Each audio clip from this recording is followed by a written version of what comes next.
Jacob Brennan's breath clouded white in the December air. He stood at the fence line, counting cattle through the falling snow. 18 head remained. Last spring, there'd been 60. The letter crinkled in his coat pocket. He didn't need to read it again. Every word was burned into his memory. Final payment of $800 due December 25th. Failure to remit will result in immediate foreclosure proceedings. 18 cattle. 2 weeks. No miracle in sight. His father had worked 30 years to build this ranch. 3 years of drought and disease had nearly destroyed it. Jacob had watched the herd dwindle, watched the creditors circle, watched his father's dream die by degrees. When the old man passed last winter, he'd left Jacob with land, debt, and a legacy of failure. The fence post beside him leaned at a defeated angle, cracked, barely standing. He understood the feeling. A stagecoach bell echoed across the frozen valley. Jacob's stomach twisted. Anna Hartford was arriving today. He'd written those letters 6 months ago. Back when he still had 40 head of cattle and a thread of hope. Back when a mail-order bride seemed like a practical solution to loneliness and the need for help around a working ranch. He'd described green pastures and a sturdy home. He'd written about plans for the future, about building something lasting. He hadn't mentioned the debt, hadn't mentioned that the bank owned more of this land than he did. She'd written back in a careful hand. Her father had been a tradesman in Pennsylvania. She was 26, unmarried, willing to start fresh in the territories. She'd seemed sensible, steady, exactly what he needed. That was 6 months ago. Now she was arriving to find a dying ranch and a desperate man who'd deceived her through a mission. The honorable thing would have been to write again, to tell her the truth. But pride had kept him silent. Pride and the faint, foolish hope that somehow he'd turn things around before she arrived. The stagecoach crested the hill. Jacob watched it approach, his hands trembling. Not from the cold. He should have told her. Should have given her the choice. Now it was too late. Anna Hartford stepped down from the stagecoach, her carpetbag heavy in her hand. The town of Silver Creek looked weathered, worn. The kind of place where hope came to get tested by reality. She scanned the handful of men waiting at the station. A tall figure separated from the others. Gaunt, hollow-eyed. He moved like a man carrying weight that wasn't visible. Miss Hartford. His voice was rough, like he didn't use it much. Mr. Brennan. She extended her hand. His calluses rasped against her palm. The wagon ride passed in uncomfortable silence. Anna studied the landscape. Good water rights, she could see the creek cutting through the valley. The bones of the land were strong, but the ranch itself told a different story. The barn sagged on one side. Fences listed at odd angles. The cattle she could see were too thin, their ribs showing through winter coats. The ranch house needed paint and repairs. Jacob's jaw was tight enough to crack teeth. I should have written, he said finally. Should have told you things changed. You're free to take the next stage back. I'll pay your fare. Anna didn't answer immediately. She was doing calculations, assessing. Her father had taught her to see what was underneath the structure beneath the surface. Did you bring me here to marry you or to quit on you? She asked. He flinched. I brought you here because 6 months ago I was fool enough to think I could fix things. The house was clean but sparse. No curtains, minimal furniture. The kind of bare existence that came from selling everything that wasn't essential. That evening, Jacob showed her the ledger. His hands shook as he opened it. $800. He said, due Christmas Day. I've got $200 saved. I've sold everything I can sell. I work sun up to sundown and it's not enough. It's never enough. The numbers told their story. 3 years of losses, drought, disease, debt compounding on debt. This wasn't laziness or poor management. This was a man drowning despite swimming as hard as he could. Anna set down the ledger. She walked to her carpetbag and unbuckled it. From inside, she pulled her leather farrier's apron, then her tools. Hammer, tongs, rasp, pritchel. Jacob stared. Your horses need proper shoeing, Anna said. Your cattle need better forge work. These tools and gates need repair. She met his eyes. This ranch needs someone who knows iron. You're a blacksmith. His voice carried disbelief. My father he taught me his trade. She laid the tools on the table between them. Question is, can you work with one? He looked at the tools. At her. At the ledger with its damning numbers. I don't know what folks'll say about a woman at the forge. Let them talk. You need a blacksmith more than you need their approval. She waited. Well, Jacob Brennan had spent 3 years trying to save his ranch alone, watching it fail despite every effort. Pride had nearly destroyed him. He extended his hand across the table. Anna clasped it. Her grip was as work-hardened as his own. The first morning, Anna was up before dawn. Jacob found her examining his makeshift forge area near the barn. She ran her hands over the anvil, tested the bellows, studied the coal supply. This'll do, she said. It's rough, but it'll do. Over breakfast coffee and yesterday's bread, they talked. Careful conversations. 2 strangers negotiating the terms of survival. Anna's father had run a blacksmith shop in Philadelphia. He'd had no sons, so he'd taught his daughter. She'd worked alongside him for 12 years, learning to read iron the way some people read books. When he died 2 years ago, her stepmother had made her position clear. A woman doing men's work was unnatural, shameful. I could have found work in the city, Anna said, hidden what I was, but I was tired of hiding. Your letters offered something different. A failing ranch and a man who lied to you. A chance to use my skills without shame? She poured more coffee. And a partner who needs what I can offer. That's more honest than most marriages start with. Jacob told her about his father, about inheriting a ranch already in trouble, about the drought that killed half the herd, the disease that took more, about working himself to exhaustion and watching it still not be enough. I wrote to you because I was desperate, he admitted. I needed help and I was too proud to ask anyone local.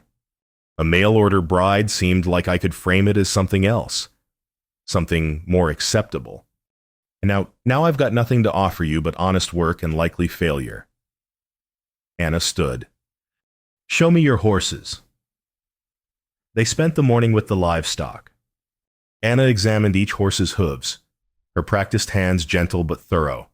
She pointed out poor shoeing, cracks, imbalances. Jacob watched her work with growing amazement. Your bay mare's been favoring her left front. See how she's wearing the shoe uneven? That's causing the whole leg to stress wrong. Anna straightened. I can fix this, all of it, but it'll take time. We've got 14 days. Then we'd better start now. By afternoon. Anna had the forge burning properly. The sound of her hammer on the anvil rang clear across the frozen valley. Jacob assisted where she directed working the bellows, holding tools, learning. The first horseshoe took her 20 minutes to shape. She fitted it to the bay mare with sure movements, talking softly to the nervous animal. When the mare walked sound for the first time in months, something shifted in Jacob's chest. As the sun set, Anna climbed onto the barn roof. She carried something wrapped in cloth. What are you doing? Jacob called up. She unwrapped a horseshoe, an old one, worn smooth. She positioned it carefully above the barn door and nailed it in place. Luck? Jacob asked when she climbed down. A promise. Anna brushed dust from her hands. Good iron, properly shaped. That's what this ranch needs. That's what we're going to give it. The horseshoe caught the last rays of sunlight. Jacob looked at it, then at the woman beside him. She smelled like coal smoke and honest work. Why are you doing this? He asked quietly. You could leave, find something better. Better than a place where I can be who I am, a partner who needs my skills. Anna shook her head. I've been hiding what I can do for 2 years. Mr. Brennan, I'm tired of hiding. If this ranch fails, It won't be because I didn't try. She extended her hand again. Not a greeting this time. A covenant. Jacob took it. Her grip was strong. Steady. Everything he wasn't. 14 days until Christmas. Anna said, "We've got work to do." That night, Jacob lay awake listening to the wind. For the first time in months, the sound didn't feel like a death rattle. It felt like a challenge. The first spark of hope was the most dangerous kind, but it was burning nonetheless. Word spread fast in Silver Creek. By the third day, Tom Hadley rode up to the ranch leading a limping gelding. "Heard you've got a new blacksmith," he said, studying Anna with open curiosity. "That true?" Anna straightened from the fence she was repairing. "Depends on whether you've got cash." Hadley grinned. "I like her already." "Jacob?" He gestured to his horse. "Been limping 2 weeks. My regular smith's laid up with a broken arm. Can you help?" Anna examined the gelding's hoof. Stone bruise, poorly fitted shoe, early signs of thrush from standing in wet bedding. She listed the problems in a calm voice. "I can fix all of it. $12. Hadley whistled. "That's steep." "That's fair, and I'll do it right." Anna met his eyes. "Your choice." He paid. Anna worked for 2 hours, Jacob assisting. When the gelding walked sound, Hadley counted out $12 silver into her palm. "I'll be back," he said, "and I'll send others." Their first independent income. Jacob stared at the coins in Anna's hand. "We just made $12 in one afternoon," he said quietly. "And we need 600 more. Anna pocketed the money. "But it's a start." The pattern established itself quickly. Jacob worked the ranch feeding cattle, repairing what he could, taking odd hauling jobs with their now sound horses. Anna ran the forge. Every evening they counted the day's earnings. $15 from tool repairs, $9 from emergency horseshoeing, $22 from custom gate hinges for the Miller Ranch. The money accumulated slowly, too slowly. Jacob found himself watching Anna work. The way she read iron like poetry. How she could take a twisted, broken piece of metal and reshape it into something stronger than before. Her hands were blistered but sure, her focus absolute. She was saving his ranch, and every dollar she earned deepened his shame. One evening, he found her alone at the forge, working past sunset. Her face was drawn with exhaustion. She'd worked 14 hours straight. "You should rest," he said. "We need $40 more this week to stay on pace." She didn't look up from the glowing iron. "Rest later, Anna." When she finally met his eyes, the firelight made her face look carved from stone. "Why did you stay? Really?" She set down her hammer. For a long moment, she just looked at him. Then, people can't see past what they expect. They saw a woman, not a blacksmith. They saw someone who should apologize for her skills, not use them. She wiped soot from her forehead. "You asked what I saw when I looked at you. Want to know what I see?" Jacob's throat was tight. "What? Someone who's drowning but still fighting. Someone who'd rather fail honestly than succeed through cruelty. Someone worth helping." She picked up her hammer again. The conversation was over. But Jacob stood there in the firelight, something cracking open inside his chest. He'd spent 3 years convinced his only value was what he could do alone. That asking for help was admitting defeat. Anna was teaching him a different truth. One hammer strike at a time. By the second week, they'd developed a rhythm. Jacob would wake before dawn to start the ranch work. Anna would have the forge burning before sunrise. They'd work separately through the morning, come together for a quick midday meal, then return to their separate tasks. But increasingly, Jacob found himself at the forge during his breaks, watching, learning. And Anna began teaching him. "Hold the tongs like this," she demonstrated. "The iron tells you when it's ready. See that orange glow? That's your window. Strike too soon and you'll crack it. Too late and it's too hard. Jacob's first attempts were clumsy, but Anna was patient. Her hands would cover his, guiding the hammer's rhythm, teaching him to feel the metal's response. "You're thinking too much," she said one afternoon. "Iron doesn't care about your doubts. It just responds to what you do." Something in those words struck deeper than forged technique. The money kept coming. $38 from a batch of tool repairs. $52 from shoeing an entire string of horses for a passing freight outfit. Every night they updated the ledger. Every night the gap narrowed. But never fast enough. December 20th arrived. They'd raised $340 total. Combined with Jacob's original $200, they had $540. They needed $800. $260 short. 5 days remaining. That evening, Jacob couldn't stay quiet any longer. They were at the forge, both exhausted. Anna's hands were so blistered she could barely grip the hammer. She'd worked herself past exhaustion for 2 weeks. For his debt. His failure. "This isn't what you signed on for," he said roughly. "Saving a stranger's failing ranch. Working yourself into the ground for a man you barely know." Anna set down her tools. "You think I came here for comfort?" "Mr. Brennan, I think you came here expecting a partner, not a burden." "Then you're not paying attention." She faced him across the forge. "I came here because in Pennsylvania I was told my skills were shameful, that I should hide what I could do. Find a husband who'd let me pretend to be helpless." The fire crackled between them. Anna's voice softened.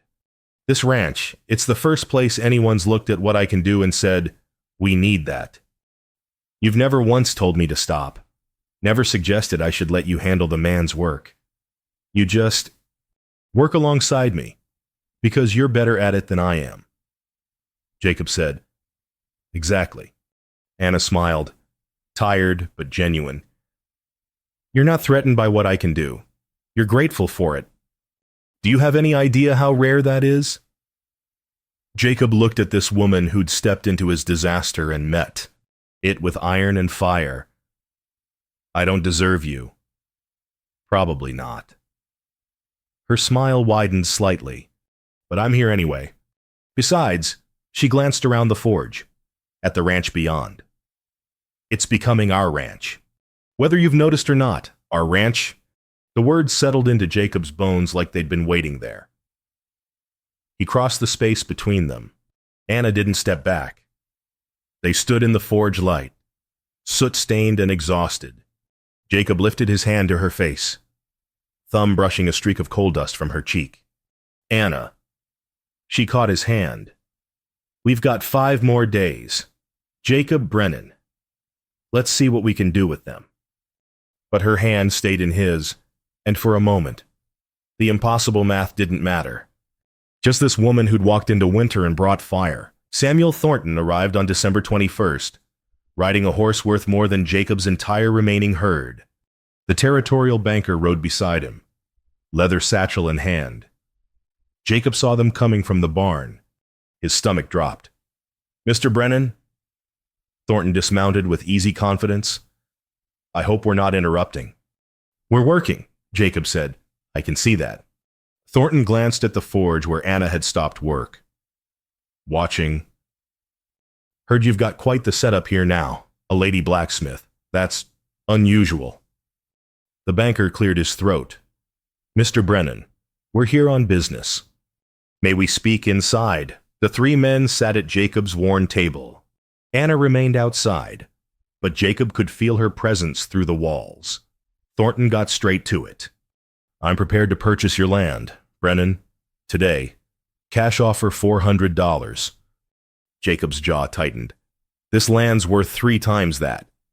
"Under normal circumstances, yes. But these aren't normal circumstances." Thornton gestured at the papers the banker spread on the table. "You owe $800 in 4 days. My sources tell me you've raised perhaps $500. You're going to lose this land regardless. At least with my offer. You'll clear your debt and have something left to start elsewhere.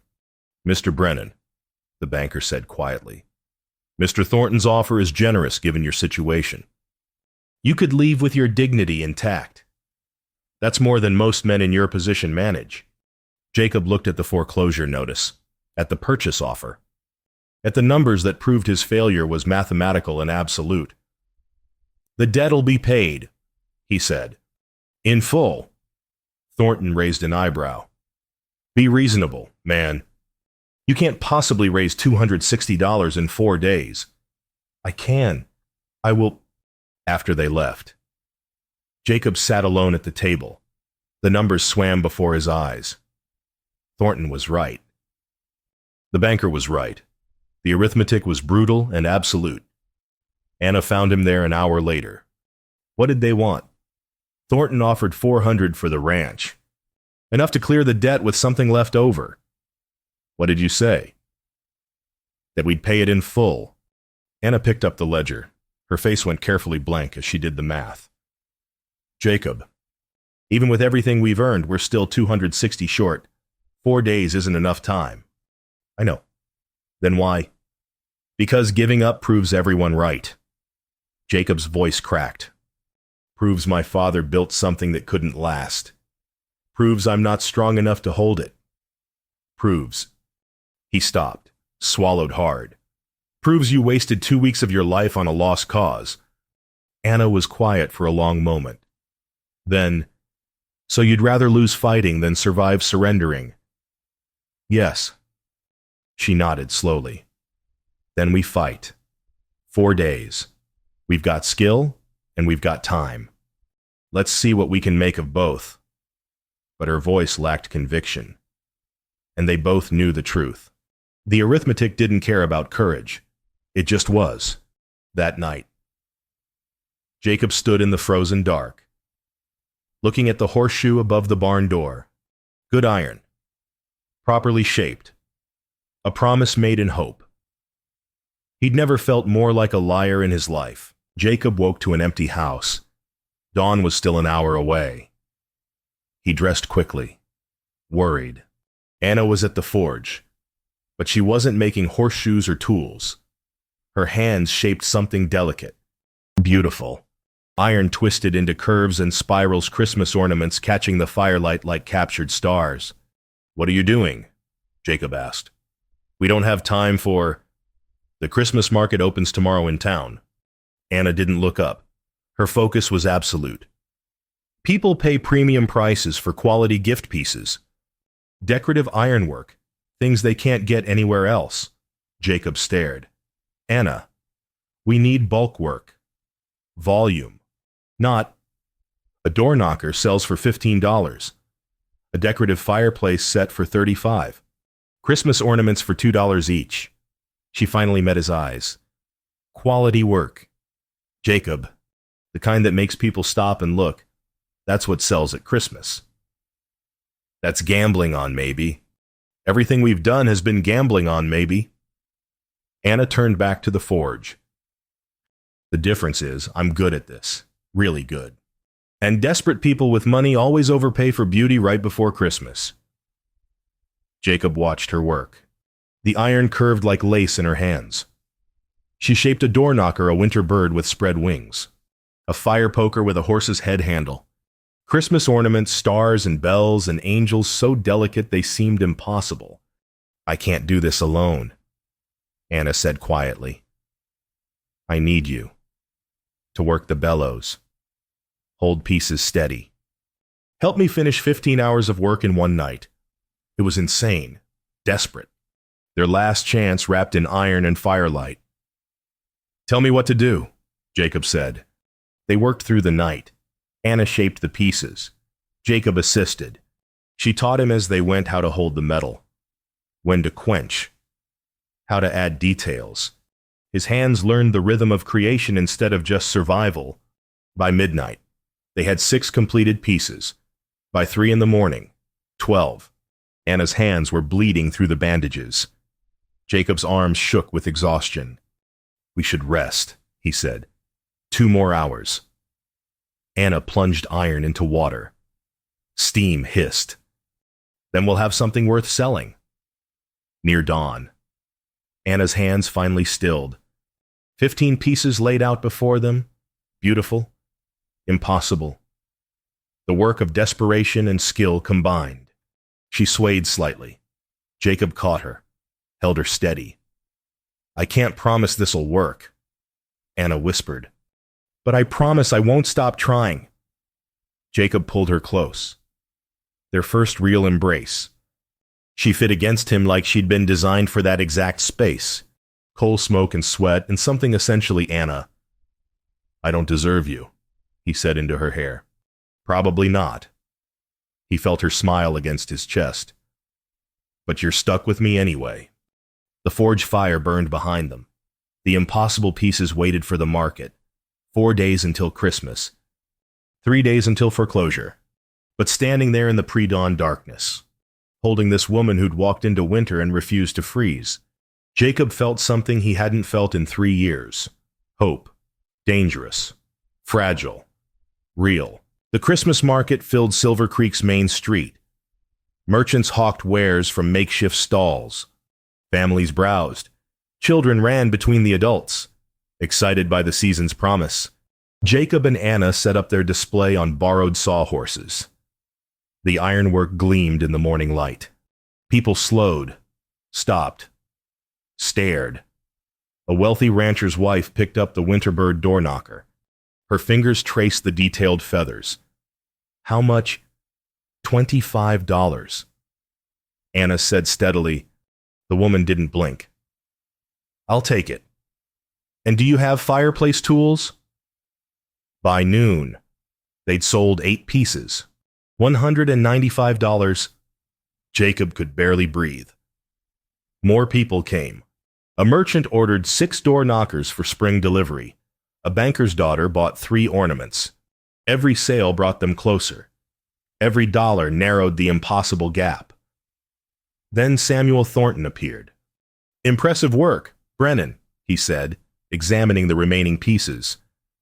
"Your blacksmith produces quality goods." A crowd had gathered, watching, listening. Jacob felt the weight of their attention.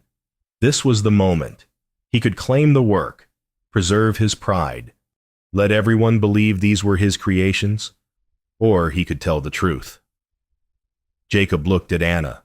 She stood straight, hands folded, waiting, not begging, not demanding, just waiting.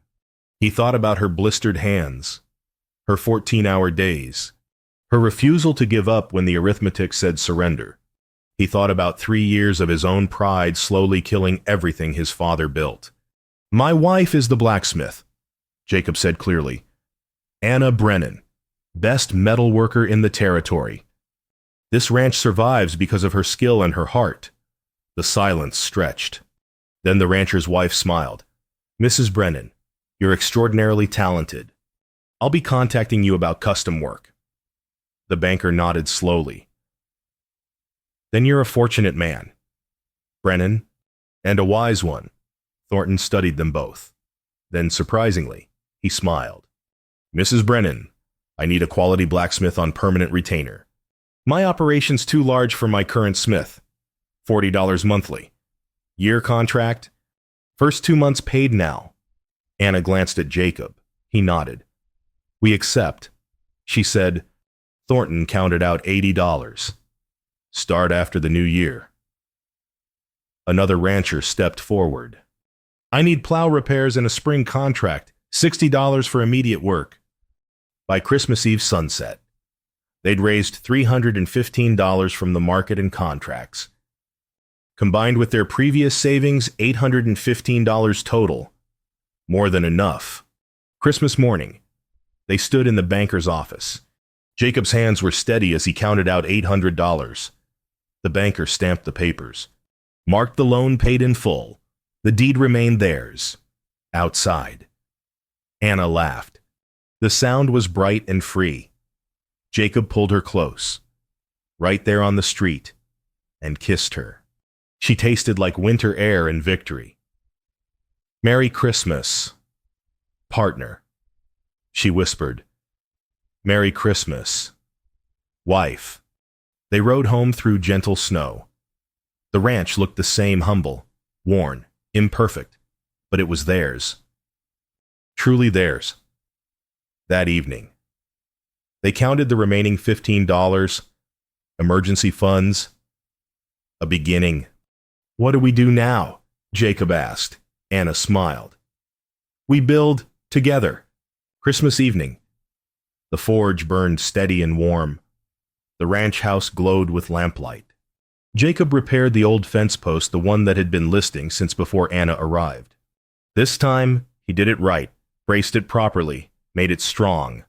Anna appeared with something wrapped in cloth. She unwrapped an ornamental iron-crowned delicate spirals and winter stars. She fitted it to the top of the fence post. "Beauty and strength," she said. Together, they'd spent the day making the ranch truly theirs, hanging new hinges Anna had forged, repairing gates properly, small improvements that would compound over time. As darkness fell, they stood together in the barn doorway. 18 cattle, still thin, still small, but no longer a symbol of failure. Now they were a foundation, something to build from. "We'll buy more stock in spring," Jacob said. "Slowly, carefully, build the herd right this time. And I'll keep the forge running. Custom work, quality over volume." "Together," Jacob said. "Together." Well, that evening, by lamplight, they exchanged the vows they'd written themselves. No preacher. No witnesses except the ranch they'd saved. Jacob's voice was rough with emotion. "I promise to work beside you, to value your skills as much as my own, to build a life that honors both of us." Anna's eyes shone. "I promise to shape our future with the same care I shape iron, to stand with you when things are hard, to make this place a home, not just a ranch." They sealed the promises with a kiss. These vows felt real in a way the original contract never had. Forged through fire, tested, strong. Later, Jacob hung a new sign Anna had made. Brennan Forge and Ranch, both their names, both their trades. The horseshoe above the barn door caught moonlight. It had started as a promise. Now it was a monument to unexpected providence, to partnership over pride, to gifts that arrive wrapped in unexpected paper. Jacob found Anna at the window, watching snow fall gentle and clean over their land. "Best Christmas gift I never knew to ask for," he said softly. Anna leaned into him. "Sometimes the best gifts arrive wrapped in unexpected paper." Outside, smoke rose from chimney and forge both. The ranch was humble, imperfect, scarred by the years of struggle, but it was alive, growing, home. In the window, two silhouettes stood together, building, planning, belonging. The arithmetic had said it was impossible, but love and skill and stubborn hope had their own mathematics, one that added up to something the ledgers couldn't calculate. Good iron, properly shaped. That's what the ranch had needed. That's what they'd given it. Together.